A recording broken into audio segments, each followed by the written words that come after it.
This year marked the 40th anniversary of the first baby produced via IVF. Although now 4 decades later and millions of babies have been born through IVF and other assisted reproductive procedures, so many still struggle with infertility in silence.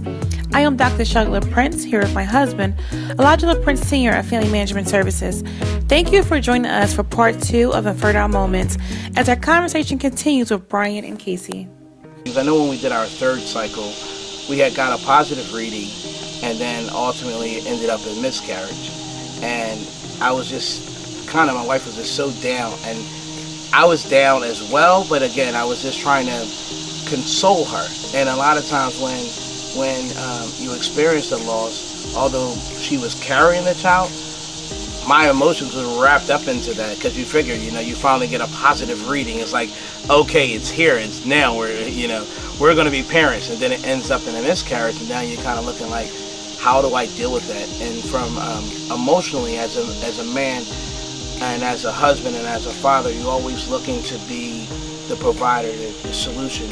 You have a situation, oh, my car is broken, I can fix that. Oh, we got a leak with that, no problem, I'll call the plumber. Oh, you have a problem, I give you a solution. Yeah. But this particular situation, I did not have a solution. Yeah. So it really led me to just try to depend on us and leaning on God and strengthening, as you mentioned, the communication, because, that was really key. I practically made all the appointments. and when we finally got a positive reading, it was so amazing to kind of see your child from that flicker. They like, right. There it is. I'm like, where it is? And so you see that little flicker? That's the child. Yeah. And most parents who have children naturally without having any process, they normally don't get their results until like the 20-week appointment. You find out if it's good, you get the first ultrasound. But going through IVF, you get to actually see it from right. The first time. Right. You get that, oh no, you're pregnant. You're like, where? And they take you through every appointment. You get to see the actual growth of the child. Yep. So I think it's important to have that relationship strong. And I think that this actually strengthened our marriage, in the process. Oh yeah, definitely. Make sure you strengthen your hands too, because you have a lot of back rubs. Yeah. And like for you guys, like now you're 10 weeks pregnant, like that's amazing. Yeah. Like, you didn't even have to go through IVF. Yeah. Like, right. Like how was that? Like he was saying you don't find out until later when it's just natural. Like did you know right away? No, it came as a complete surprise. I was super tired one Friday afternoon, and it was like extreme tiredness. Then Saturday morning I woke up and I was nauseous, and I said to him, I think I'm pregnant. And he's like, no, because we thought it was impossible. Like my doctor's like, oh, you need to go on birth control. I'm like, no, I don't. I went through like 5 cycles of IVF. Right. So, and then I called my sister, and she's like, oh, I have a pregnancy test, come over. And I tested, and it was positive. And I mean, I didn't believe it, and then I went to the doctor, they did the ultrasound, and thankfully it was only 1, not 2, because twins run in my family. And wow. So, but yeah, It was just, and now going through the whole process of going to the OB, it's completely different, because I was still at the fertility clinic when I was, 10 weeks. They released me at 12 weeks, so it's just a totally different experience this time around. And then you have to wonder, well, if we had the 3rd one on our own, could we have had the 2nd one on our own too? Right. Yeah. So we joke, we're like, well, we bought 2 and got 1 free. Yeah. And now I think it's just like amazing, like you guys have the embryos left over. Like we had 1 left over after our daughter, and the Dr. Glassner, he was just so kind. He said, I'll pay for storage for that year while you decide if you want to do it again. And I was like, I'm just like physically unable. So we actually discarded our last embryo after a year of having my daughter. But you guys are doing an amazing thing of donating your embryos. Like how does that really work? Well, we had none left over from our first cycle, which resulted in our daughter. And then with our son, we had 8 left over. So we stored them for a year, and then our clinic sent the paperwork giving us the option of discarding or donating them to research. And I didn't want to do either one of those. So I went to Facebook and I found embryo donation and adoption support group. Okay. And I went through that, and I was able to personally pick who our embryos went to. Brian was, of course, involved in the process, but I was kind of doing the initial interviewing, and so 3 are now in North Carolina, Wow. hoping to be transferred in September, and then we have 5 left that we're looking to, donate.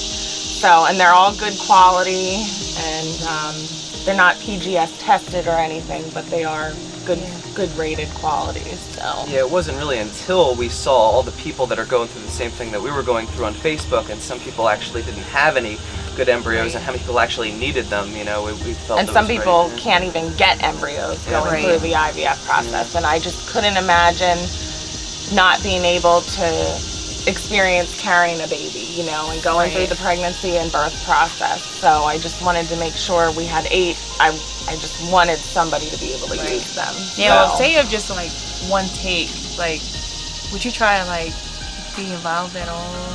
Yes, we had to have a contract drawn up through a lawyer, which the donor or the person getting the embryos, they paid for that. So we had the contract, and that states in there if there are any left over that we get to help decide on the next couple that would get them.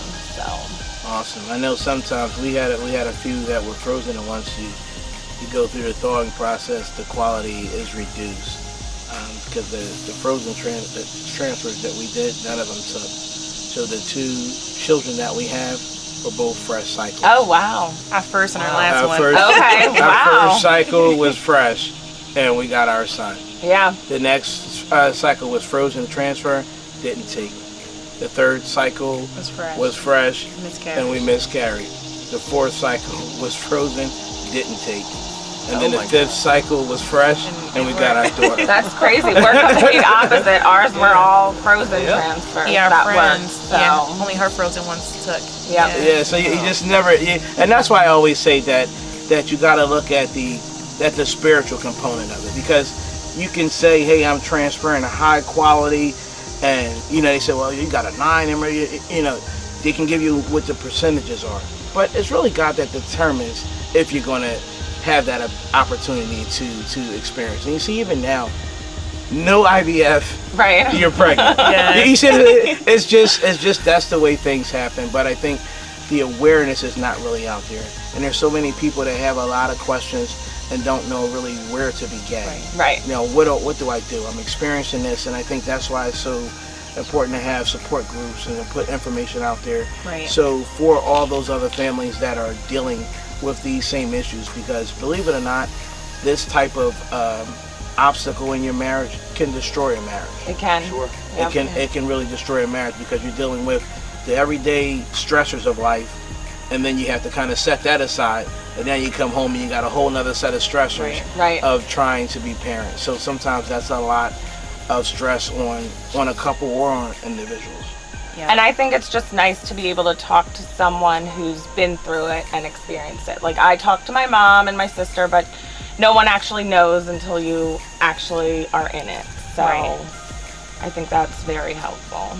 But even when you're explaining it to people, and they've all had children naturally, they're like, what do you got to, what is Right. that? Like Right. They're totally clueless too, so they can't really provide the level of support that somebody would if they already had that experience. Right. We have been able to help a couple couples since we've gone through this process, and they now have 2 sons.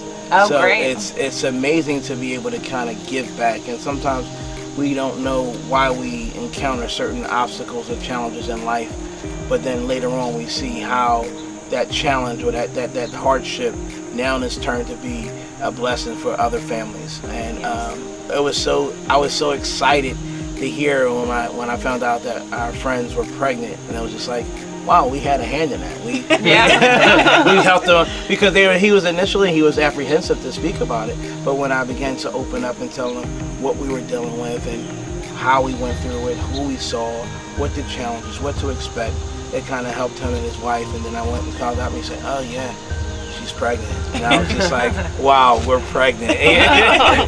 So I felt like the unofficial godfather to the baby. So it was really great to kind of be able to share. And I think the more we get awareness out there, the more we can get movement on with the insurance companies and different advocacy groups.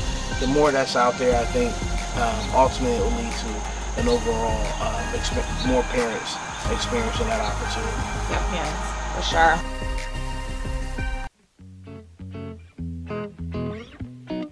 I'm Dr. Charlotte Prince here with my husband, Elijah Prince Sr. of Family Management Services. Thank you for watching this episode of Infertile Moments. Please be on the lookout for future episodes coming soon.